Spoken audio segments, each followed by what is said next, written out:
आज जो केस हम पेश कर रहे हैं यह दरअसल केस ही नहीं था।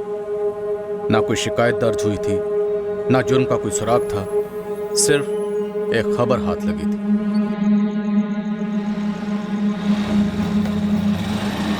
एक ऐसी खबर जो हम तक काफी अजीब और गरीब रास्ते से आई थी।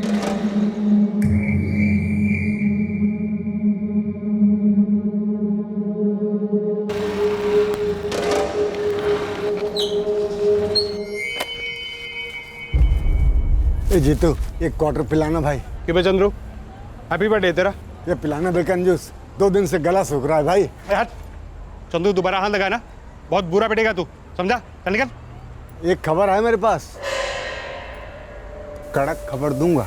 सोडा पानी कुछ नहीं, नीट दूंगा। साले खबरी को खबर देगा वो भी तू? हाँ, खबर सुनेगा, खंबा पिलाएगा। मेरे पास कोई केस है नहीं, मैंने तुझसे कोई टिप मांगी नहीं, फिर तेरे पास ये नई खबर कहाँ से आ गई? हाँ यही तो बात है, इस बार खास खबर से खास केस निकलेगा, देख लेना तू। और तुझे खबरियों का वो मिलेगा, वो क्या, हाँ भारत रत्न मिलेगा तेरे को। मेरे को बस एक हफ्ते की पिला देना, अब उसी में से एक क्वार्टर पिला देना भाई, गला सूख रहा है।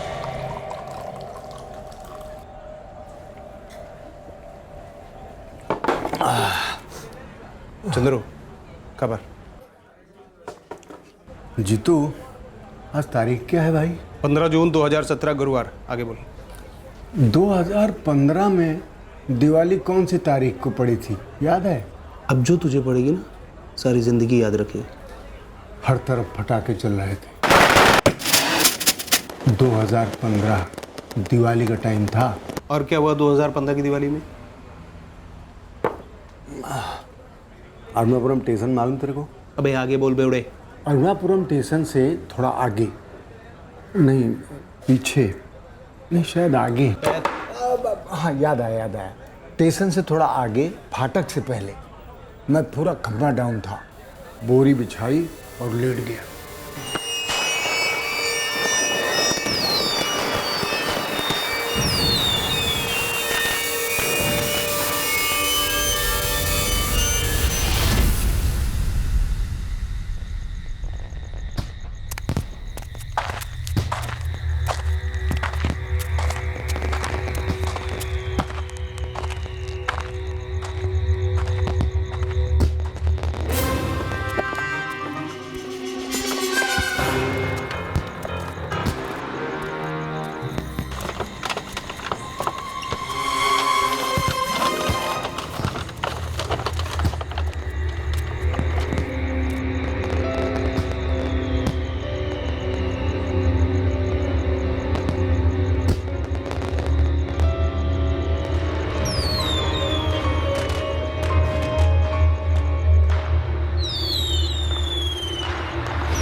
कौन था वो आदमी जिसको पट्टी पर लिटाया?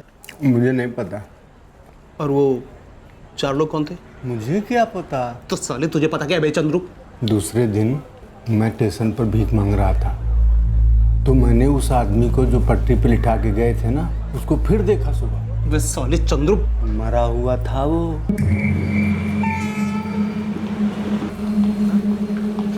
ये अम्मा भूखे को खाना खा। अम्मा 2 दिन से कुछ नहीं खाया। अम्मा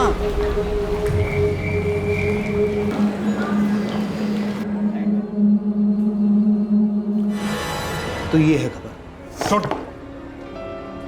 एक तो 1.5 साल बाद ही खबर दे रहा है, ऊपर से कैसे पता चलेगा तू सच बोला है झूठ बोल रहा है? तेरे बाप लोग पुलिस वाले पता करेंगे ना, तू तो उन्हें बस खबर दे, तगड़ा इनाम मिलेगा। खबरें 36 घंटे बाद भी एक्सपायरी हो जाती हैं, और तुम्हें 36 महीने पहले की खबर सुना रहा है, वो भी एक ब्रेकिंग न्यूज़ की तरह। अबे जीतू, क्या समझ के रखा तूने हमें न्यूज़ चैनल? सर पहले मुझे भी यही लगा था कि ये चंद्रू भिखारी ना शराब के लिए मुझे कोई गोली दे रहा है, लेकिन सर वो टून होने के बाद भी ना उसी बात पे अड़ा रहा। तब मेरे दिमाग की घंटी बजी कि हो सकता है जो मर्डर हुआ वो सच में हुआ, और उसे वो क्या बोलते हैं कि उसे एक्सीडेंट का कलर दिया जा रहा हो, मतलब perfect murder. Arunapuram railway station के पास? जी हाँ, अब मैंने पता लगाया, ये चंद्रू भिखारी जिस ट्रैक की बात कर रहा है वो अरुणापुरम और हिमगुड़ी इनके बीच में ही पड़ता है। 2015 में दिवाली के टाइम अरुणापुरम जीआरपी से वेरीफाई कर लो। जी सर। सर हो सकता है बॉडी अभी तक क्लेम भी हो गई हो। उस भिखारी का कहना है कि उसने ट्रैक पर लेटाते हुए 4 लोगों को देखा, तो मर्डर रूल आउट नहीं कर सकते। अब देखो, एक शराबी की बातों का कितना भरोसा कर सकते हैं। वो भी है सर, कहानी पूरी तरह से मनगढ़ंत भी हो सकती है, या फिर परफेक्ट क्राइम की कहानी हो सकती है, क्या पता। इतनी वार्निंग और इतने फाइन के बावजूद कितने लोग डेली इस पटरी को क्रॉस करते हैं, और इस ट्रैक में एक्सीडेंट रेट्स हाई हैं। लगभग हर हफ्ते यहाँ पर कोई ना कोई एक्सीडेंट केस होता ही है। मैं फिर भी दिवाली 2015 के आसपास रेलवे एक्सीडेंट्स की केसेस की फाइल को लाइन अप करने की कोशिश करता हूँ। दरअसल मैं उस वक्त यहाँ पर था नहीं, इस पोस्टिंग में आए हुए मुझे सिर्फ 8 महीने हुए। फाइल रूम मुझे चेक करना पड़ेगा। हम सिर्फ इसलिए चेक करवा रहे हैं क्योंकि खबरी ने हमें टिप दी है कि मर्डर हुआ हो सकता है। अब ये भी हो सकता है कि ऐसा कुछ भी ना हो। चंद्रू ने कहा था कि मरने वाला आदमी था, राइट? जी सर। तो फिलहाल औरत को रूल आउट करते हैं। ये तीनों तस्वीरें चंद्रू को दिखाओ। जीतू जीतू देख देख देख देख, तू चाहे तो उस खम्भे के पैसे ले ले, लेकिन मुझे पिटवा उठवा मत भाई, मार खाने की उम्र नहीं है मेरी। जेल की हवा तो खा सकते हैं ना। यार उस रात में दारू पिया था लेकिन सच बोल रहा था भाई। आज चाय पी के सच बोल दे, आ जा। ये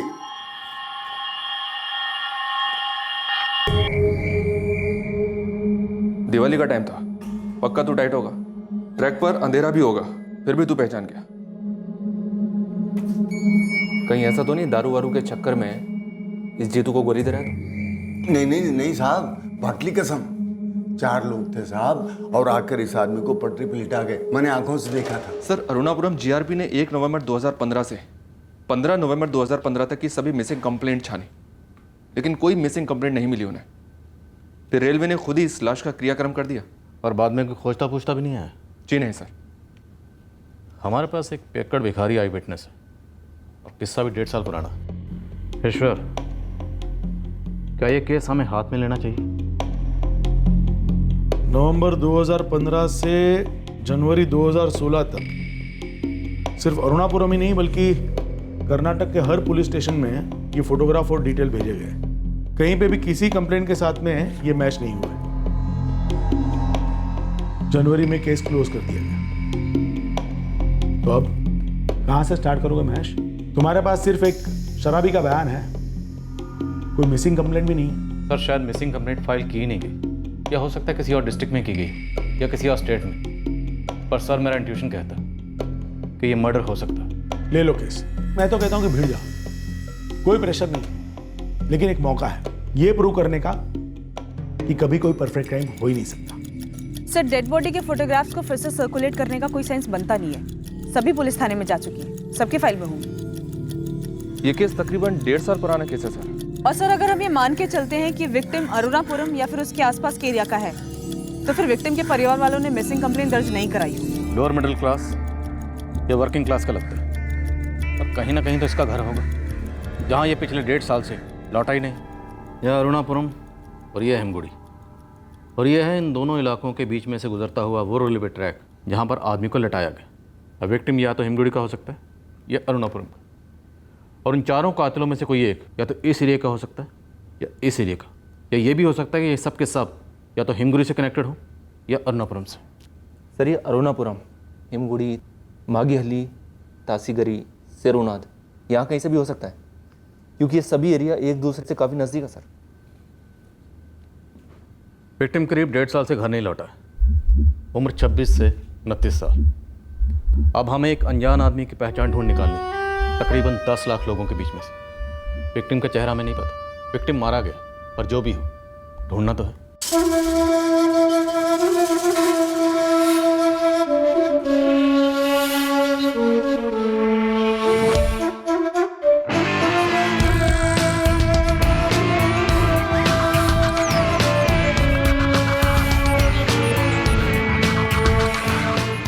10 नवंबर 2015 की सुबह उसका सर कुचला हुआ मिला था अरुणापुरम से हिमगुड़ी के बीच रेलवे ट्रैक पर। उम्र 26 से 29 साल के बीच में होगी और गरीब घर से था। अब तुम लोग ये पता करो कि पिछले 1.5 साल के अंदर घर वापस कौन नहीं गया।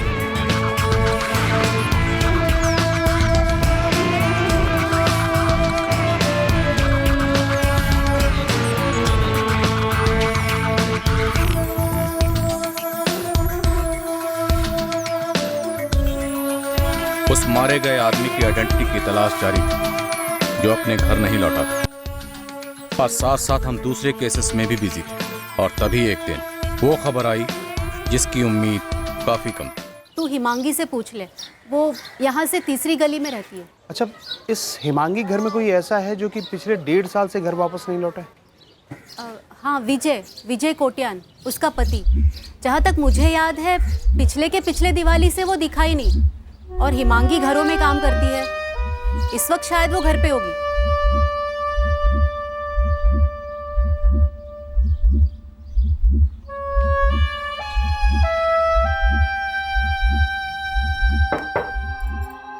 कौन? आप हिमांगी कोटियान? हाँ, मैं ही हूँ। आपके पति विजय कोटियान 2015 की दीपावली के टाइम से घर नहीं लौटे। हाँ, किधर है वो? आप कौन? विजय ने भेजा है? जी नहीं, मैं पुलिस की तरफ से हूँ। पुलिस? विजय जेल में है क्या? जी नहीं, मेरे पास एक फोटो है पर उसका चेहरा नहीं है। चेहरा नहीं है मतलब?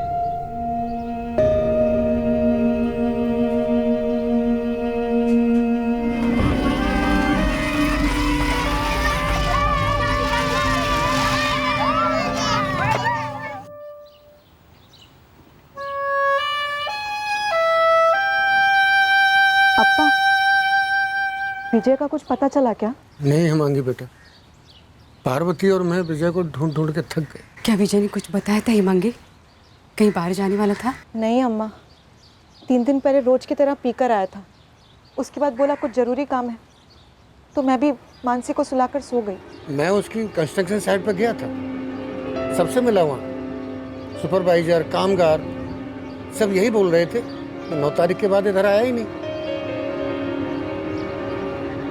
साहब, पूरे 1 हफ्ते के बाद तकदीर चमकी है, वो फोटो वाला आदमी मिल गया। क्या मिल गया? सर, विजय कोटियान नाम था उसका, यही मागी हल्दी का रहने वाला था। उसकी पत्नी हिमांगी अपनी बेटी मानसी को छोड़ने अपने सास ससुर के घर गई है। मैं उसे अपने साथ में लेकर आ रहा हूँ। सर, कुछ और अजीब गरीब सी चीज़ें पता चली, मैं आकर वहीं पर बताता हूँ आपको।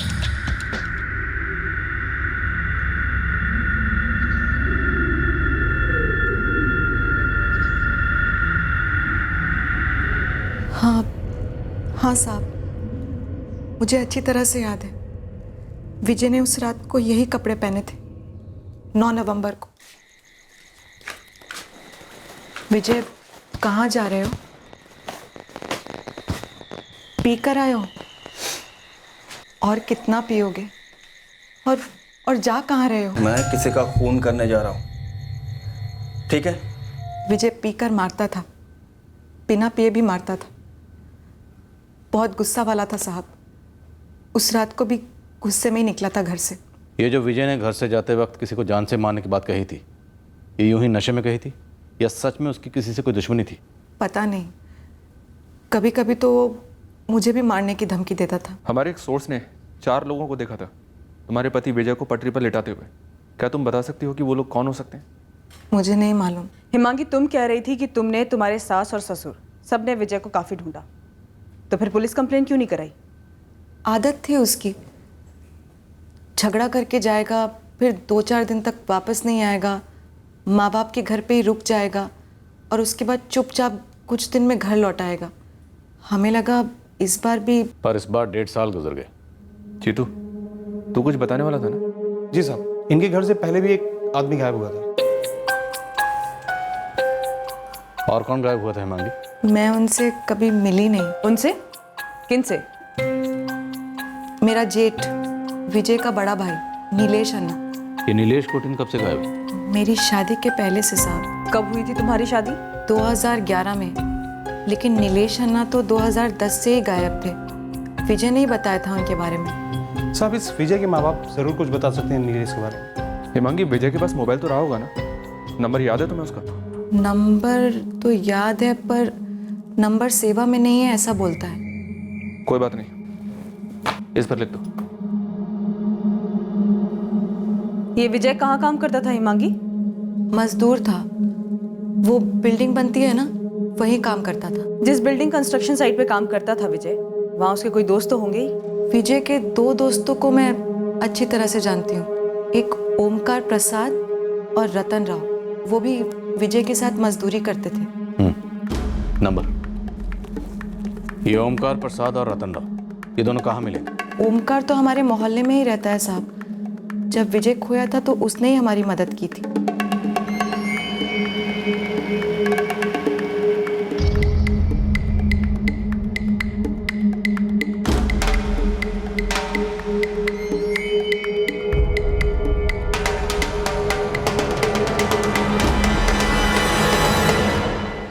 हरिहरन कोटियान, जी मैं ही हूँ। आपकी बहू हिमांगी, उसने आपको आपके बेटे विजय के बारे में बताया? जी बताया। आपकी बहू हिमांगी ने हमें आपके बड़े बेटे नीलेश के बारे में भी बताया। पहले नीलेश चला गया, फिर विजय।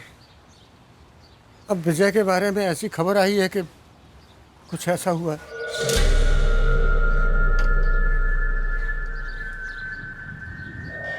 लता दीदी, ये ओमकार किधर है?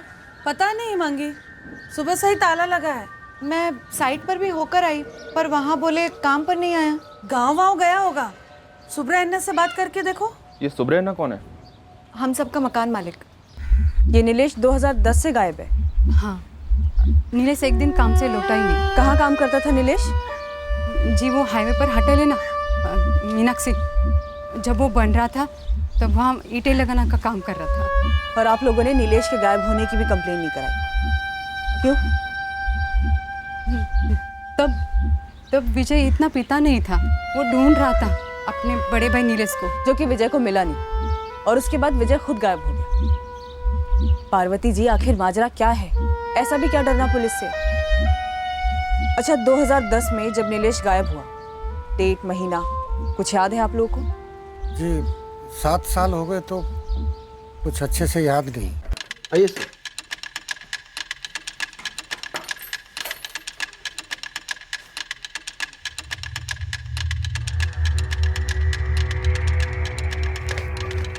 सर, लगता है घर बंद करके चला गया ओमकार। फोन ट्राई कर रहा हूँ लेकिन स्विच ऑफ आ रहा है। ओमकार ऐसे कैसे निकल सकता है? हमें तो बताया नहीं कुछ। हिमांगी, ये ओमकार अच्छा दोस्त था विजय का? हाँ, जब विजय गायब हुआ था तो सबसे पहले मैं यहीं आई थी ओमकार से पूछने। ओमकार, ओमकार!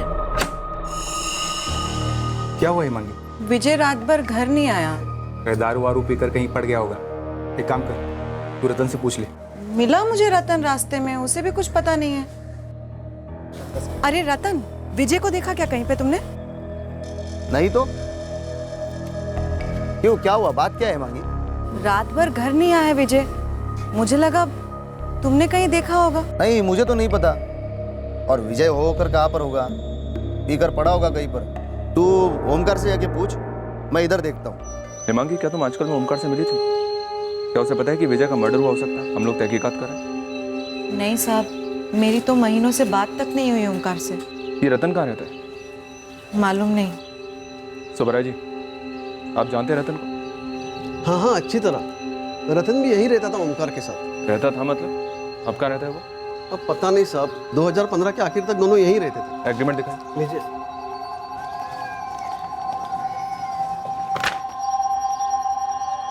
एग्रीमेंट पर रतन राव का नाम, फोटो, एड्रेस कुछ भी नहीं है। ऐसा क्यों? क्योंकि साहब वो बाद में आता रहने। ओमकार मुझसे बोला कि वो उसका बहुत अच्छा दोस्त है, इसके लिए मैंने उसको रहने को दिया।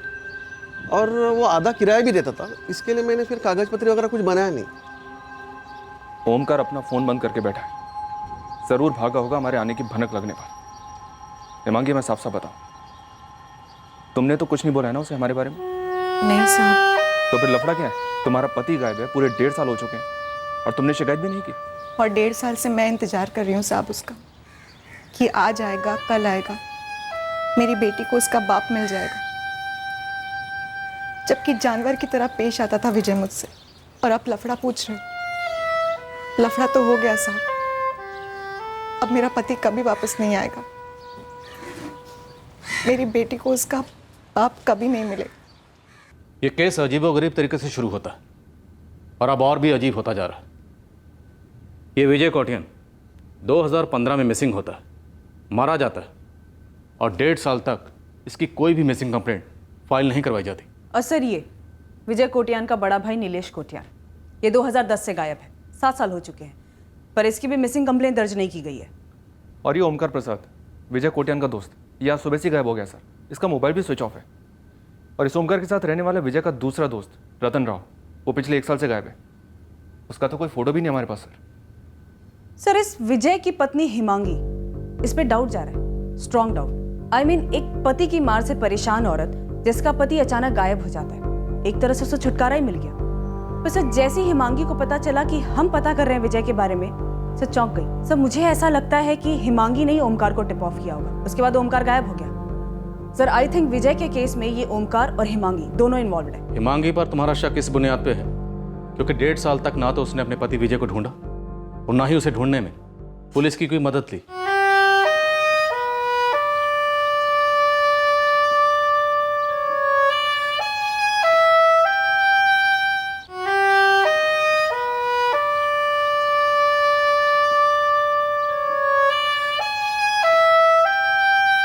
विजय कोटिन के मिसिंग होने में हम उसकी पत्नी हिमांगी पर शक कर सकते हैं, लेकिन फिर नीलेश के गायब होने में? सर, ये विजय और हिमांगी की शादी 2011 में हुई थी, पर ये नीलेश तो 2010 से ही गायब है। सर, चंद्रू भिखारी का कहना है कि वो 4 लोग थे जिन्होंने विजय को ट्रैक पर लेटाया था। सर, अभी तक हमें विजय के सिर्फ 2 दोस्तों के बारे में पता चला है। एक तो ये ओमकार प्रसाद और दूसरा है रतन राव, जिसका अभी तक हमारे पास फोटो नहीं है। और सर, इन 4 लोगों में एक इस ओमकार के होने के पूरे चांसेस हैं।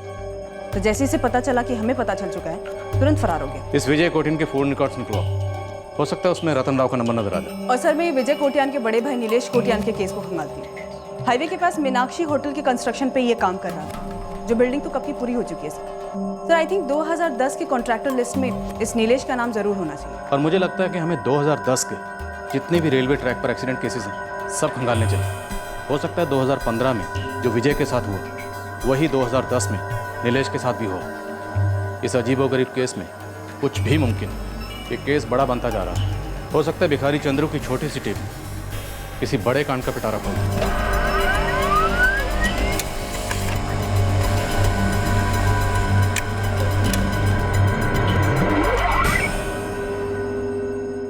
जी मुकेश सर, साल 2010 में जितने भी ट्रेन एक्सीडेंट केसेस है आपके ज्यूरिसडिक्शन में, मुझे सभी की फाइल चाहिए। उसके लिए थोड़ा वक्त देना पड़ेगा अंजलि, 7 साल पुराने रिकॉर्ड्स हैं। ठीक है मुकेश सर। जी तो इस ओमकार प्रसाद को ढूंढ निकाल, ये पक्का को जानता है, इसलिए हमें सूंघते ही किसी बिल में जाकर छुप गया। और इस हिमांगी पर भी नजर रखवा, हमें शक है कि इसकी भी इन्वॉल्वमेंट हो सकती है। सर, आप चिंता मत करो, ये केस मेरे लिए बहुत खास है। उल्टा जो चल रहा है सब ऐसा पहली बार हो रहा होगा ना कि मेरी दी हुई खबर की पेट से केस जन्म ले रहा है।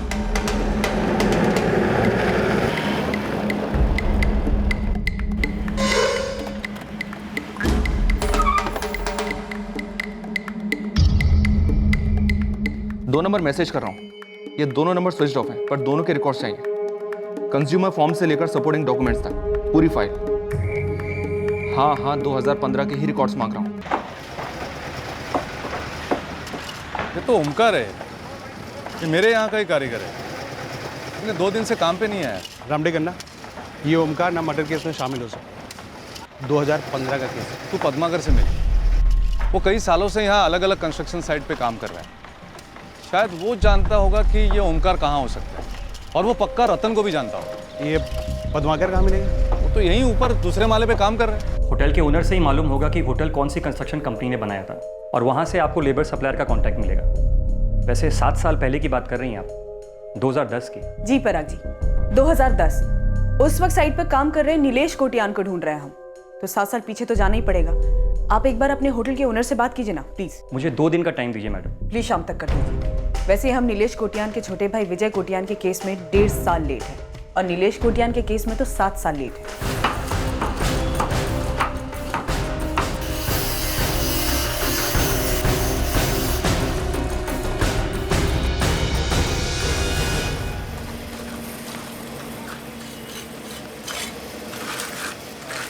पद्माकर।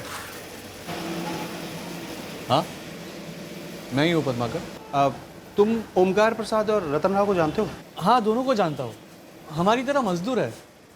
क्यों, क्या हुआ? ओमकार प्रसाद गायब है और रतन राव को कुछ पता नहीं। बता सकते हो कहाँ मिलेंगे? अरे कार्तिक, हाँ, ये ओमकार के बारे में पूछ रहे हैं।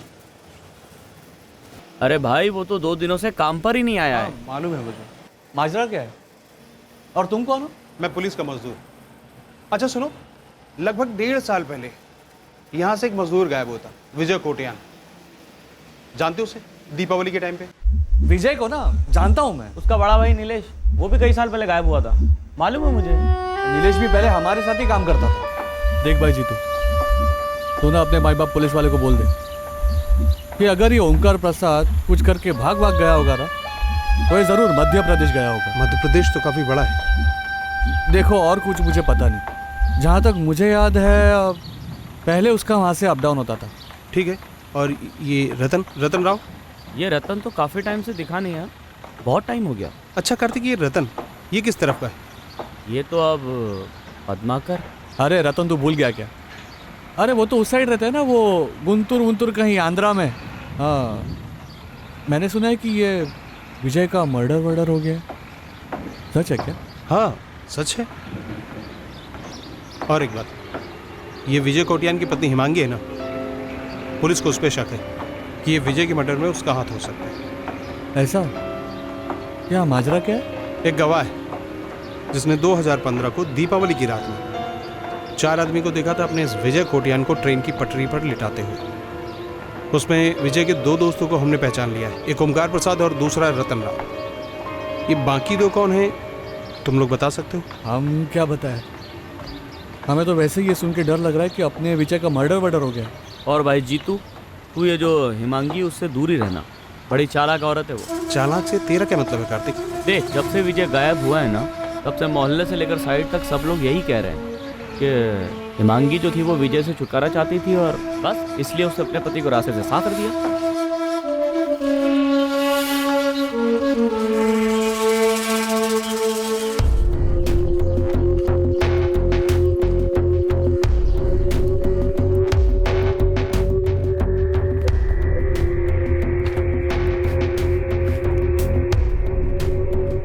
सर, एक और फाइल 2010 के एक्सीडेंट केस की।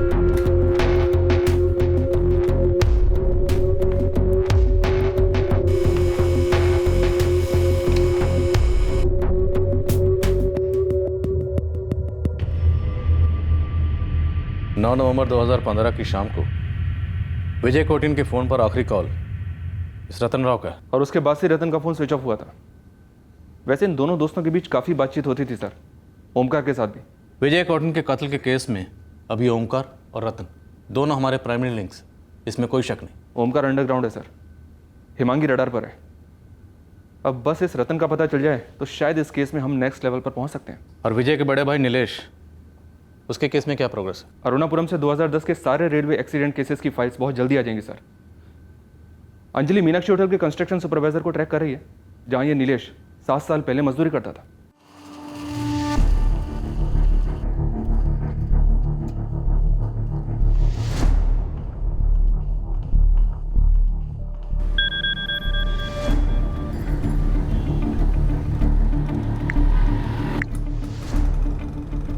लगा रहे जीतू, छोड़ना मत। जो सवाल ओमकार प्रसाद से करना है वही सवाल हमें इस रतन राव से भी करना है। सर वैसे मैंने मध्य प्रदेश में अपने 4 आदमी को काम पर लगा दिया है, जो अलग अलग जगहों पर इस ओमकार प्रसाद को ढूंढ रहे हैं, और गुंटूर साइड में एक टीम ऑन कर दी है इस रतन राव के लिए। 2010 में कुल मिला के कितने एक्सीडेंटल डेथ केसेस हैं? कुछ 68 फाइल्स हैं मैडम, सब के सब रेलवे की पटरी पर हुए एक्सीडेंट केसेस हैं। इनमें से ज़्यादा तो शराबी और गर्दुले थे जो नशे की हालत में ट्रैक पर गिर गए। कुछ सुसाइड केसेस भी हैं मैडम।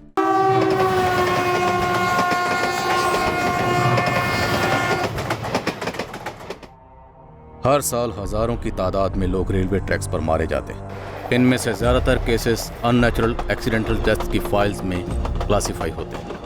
कई लाशें लावारिस बनकर पड़ी रहती हैं, जिनका रेलवे द्वारा क्रियाक्रम कर दिया जाता है। कभी कभार, जैसे कि इस केस में, मर्डर को एक्सीडेंट का रंग देकर उस संगीन जुर्म को एक्सीडेंट फाइल्स में छुपा दिया जाता है। गुजरते वक्त के साथ साथ ये साफ होता गया कि विजय कोटियान का case clear cut murder case था, और 2010 की फाइलों में से भी हमें विजय कोटियान के केस से काफ़ी मिलता जुलता केस मिलने वाला था, और उसमें भी शायद मर्डर को एक्सीडेंट का लिबास पहना दिया गया था। और ये केस था विजय के बड़े भाई नीलेश कोटियान का।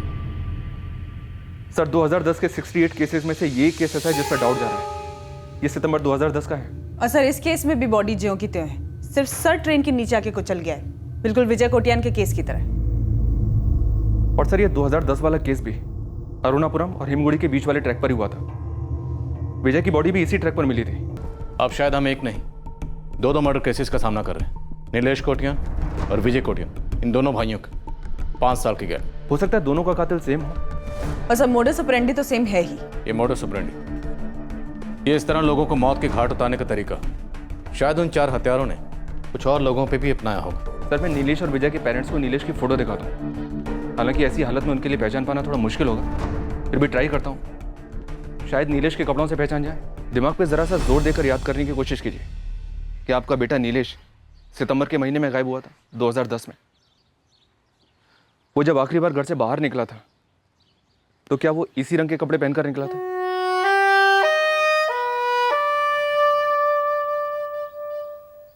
हरी जी, पार्वती जी, क्या ऐसा कोई भी है जो हमें नीलेश के बारे में और जानकारी दे सकता है, जो उसके करीब था? ये उसके सबसे करीब तो हम ही थे, पर अब हम बुढ़े हो गए।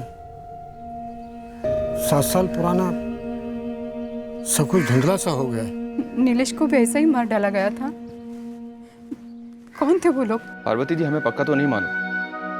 हाँ, लेकिन जिस तरह से विजय का कत्ल कर दिया गया था रेलवे ट्रैक पर सुलाकर, ठीक उसी तरह से इस आदमी का भी कत्ल कर दिया गया था।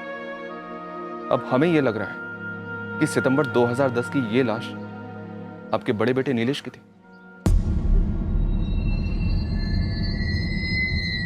अच्छा, क्या आप लोगों की कोई पुरानी खानदानी दुश्मनी है जिसके चलते आपके दोनों जवान बेटों को गायब करके मार डाला गया?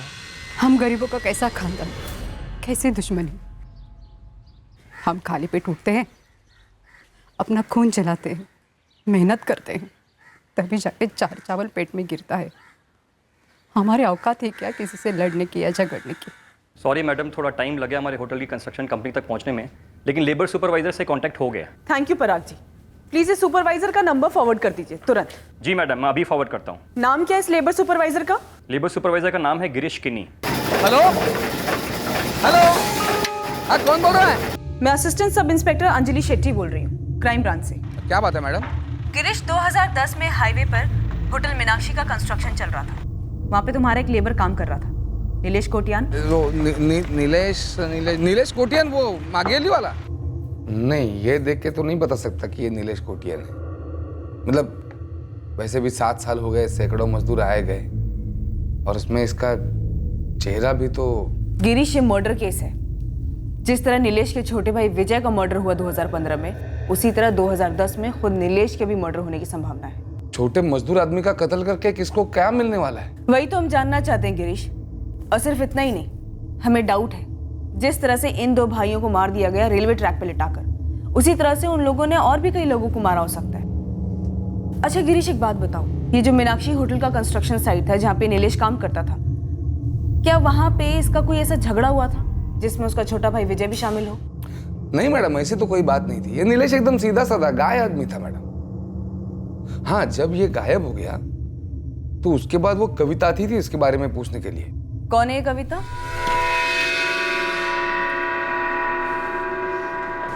गिरीश अन्ना, हाँ नीलेश आज भी नहीं आया काम पर।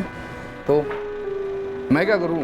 2 दिन हो गए हैं, आपको बता के गया तो छुट्टी क्यों ले रहे हैं? मेरे को बोला होता तो सुबह तुमने जब पूछा तभी बता देता ना। 5वीं बार पूछने से क्या अलग जवाब दूंगा मैं?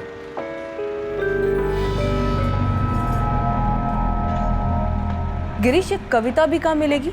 जब वो आखिरी बार पूछने आई नीलेश के बारे में, उसी दिन से ये कविता भी गायब हो गई। ये हो क्या रहा है गिरीश? कविता भी उसी दिन गायब हो गई? अगर कोई बिना बताए काम पे आ ही नहीं रहा है तो मेरे लिए तो गायब ही हो गया ना। तुम्हें इतना सा भी फर्क नहीं पड़ा कि तुम्हारे ही साइड से 2 लोग ऐसे अचानक गायब हो गए जिसमें से एक औरत थी? तुम पुलिस कंप्लेन करवा सकते थे। मैडम, ये लोग मजदूर लोग हैं मैडम, और इनके लिए ना अचानक बिना बोले काम छोड़कर चले जाना या कुछ दिन के बाद वापस काम मांगने के लिए आना, ये आम बात है। अच्छा ये बताओ गिरीश, ये कविता के बारे में हमें कहाँ से पता चल सकता है? ये वो माघी अली है ना, वहाँ की चित्रपुरी करके बस्ती है, वहां से आती थी ये कविता। और हाँ, महाराष्ट्रियन थी। कोई फोटो वोटो नंबर है तुम्हारे पास उसका? अभी फोटो वोटो कहाँ मैडम? सर, कहीं विजय और नीलेश की तरह ये कविता भी मारी तो नहीं गई? ये चंद्रू भिखारी हमारी झोली में क्या डाल गया? किसी कत्ल की टिप या कत्लों का पिटारा? सर, ये कोई रिले रेस जैसा होता जा रहा है।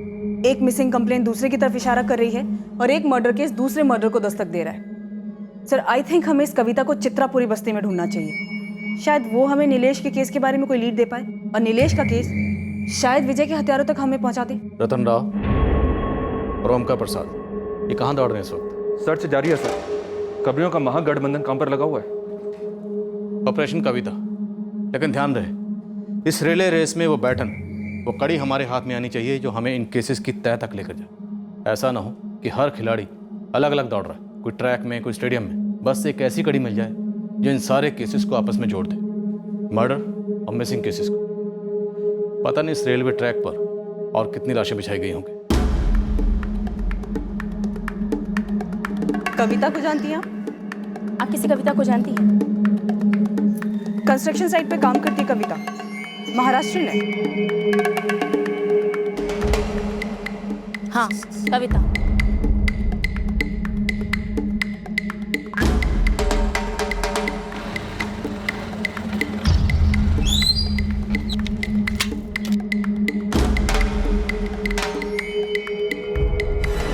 हाँ हाँ अच्छी तरह से जानती हूँ कविता को। पूरा नाम क्या है इस कविता का? शादी के पहले था कविता मोरे और शादी के बाद हो गया कविता मालगी। अच्छा तो उसका पति भी है, कहाँ रहता है वो? आपको मालूम नहीं? अरे 2009 में उसका पति अचानक गायब हो गया। गायब हो गया? कहाँ, यहीं चित्रापुरी से? हाँ अरे एक नंबर का बेवड़ा था। एक दिन गया बार में दारू पीने और अचानक से गायब हो गया। पूरा नाम क्या था इसके पति का? दयानंद मालगी। मैडम यही हमारे साथ साइट पे मजदूरी करता था। अरे कविता पे इतना हाथ साफ करता था, जानवरों जैसा मारता था। पर पुलिस में किसी ने इस मारपीट की कंप्लेंट तो नहीं कराई होगी। अरे पति पत्नी के झगड़े में कोई पुलिस को लाता है क्या? और यही सोचकर पता नहीं कितनी सारी औरतें अपनी जान गंवा बैठती। खैर गौरी जी मुझे ये कविता चाहिए, कहाँ मिलेगी? क्या मैडम? अरे उसका पति दयानंद गायब होने के बाद कुछ 1 साल बाद कविता भी यहाँ से चली गई। कोई तो होगा ऐसा बस्ती में जिसके साथ उसने वास्ता रखा। हाँ हाँ कविता की एक खास दोस्त थी, नफीसा। नफीसा वो है या वो भी गायब? अरे नहीं मैडम अभी तक तो है। मतलब यहाँ चित्रपुरी में नहीं, यही बाजू में मागी हल्ली है ना, वो बस्ती में रहती है। अरे पिछले हफ्ते मैं गई थी ना बाजार में, वहाँ दिखी थी मेरे। आपके पास नंबर है उसका? नंबर नहीं। आज के बाद आप रोज मागी हल्ली जाएंगे और वहाँ जाने के बाद आप नफीसा का इंतजार करेंगे। जैसे ही आपको नफीसा दिखती है आप तुरंत उससे हमारा कांटेक्ट करेंगे। ठीक है मैडम।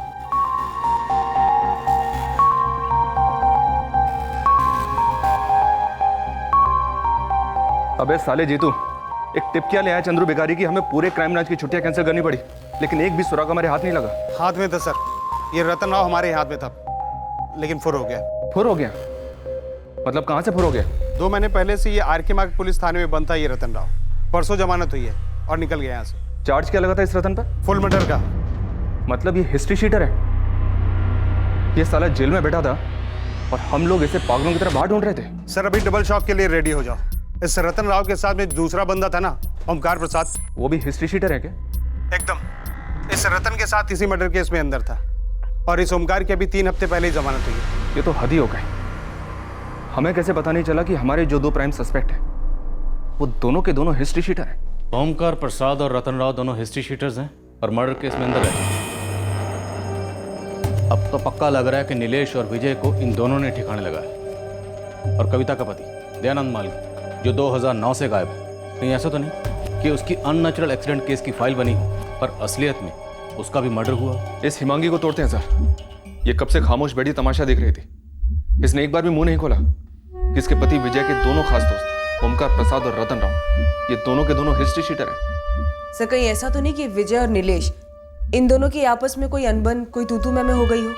शायद इस विजय ने अपने बड़े भाई नीलेश को मरवा दिया हो पहले और फिर बाद में किसी और ने विजय को मरवा दिया हो। ऐसा कुछ नहीं है मैडम। मैंने सबसे पहले विजय और नीलेश इन दोनों की दुश्मनी का ट्रैक सबसे पहले खंगाला था। तेरा ये अच्छी तरह से ना और अच्छे से होना चाहिए जीतू। ओमकार और रतन इन दोनों के केस में भी तूने अच्छी तरह से टटोला था। मिस्टेक हो गई मैडम। काम बिल्कुल भी पक्का नहीं हुआ जीतू, काम पक्का होना चाहिए इस बार। इंसान हो साहब, गलती हो जाती है, लेकिन ये गलती कैसे होगी समझ में नहीं आ रहा। ये पद्माकर और कार्तिक और वो भी तो ओमकार और रतन को सालों से जानते हैं, और उन्हें भी इनकी हिस्ट्री पता नहीं। मैडम, आपकी फ्रेंड गौरी ने बोला मुझे आपको फ़ोन करने को। तुम नफीसा बोल रही हो? जी मैडम, नफीसा शेख है मेरा नाम। कविता मलगी उर्फ कविता मोरे को ढूंढ रहे हम। तुम्हारी दोस्त हुआ करती थी ना? कविता तो अभी भी दोस्त है मेरी।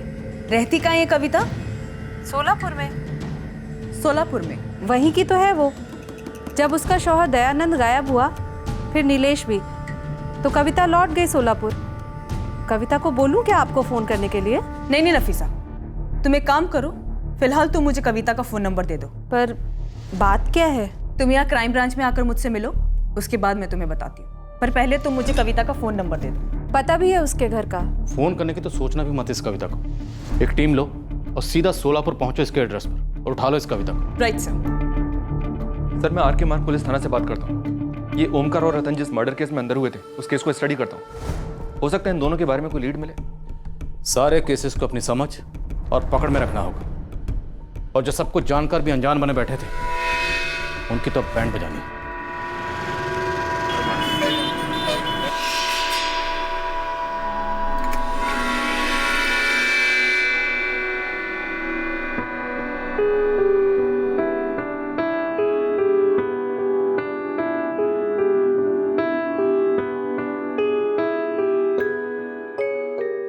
इन्फॉर्मेशन का एक छोटा सा तिनका कई डूबे हुए केसेस को बाहर उभार लाया था, हमारी तहकीकात की नैया को आगे बढ़ा पाया था, पर किनारा अभी बहुत दूर था। 2017 में हम पिछले कई सालों के कई केसेस को अंजाम देने जा रहे थे। कल हम पेश करेंगे इस केस का दूसरा और शेष भाग।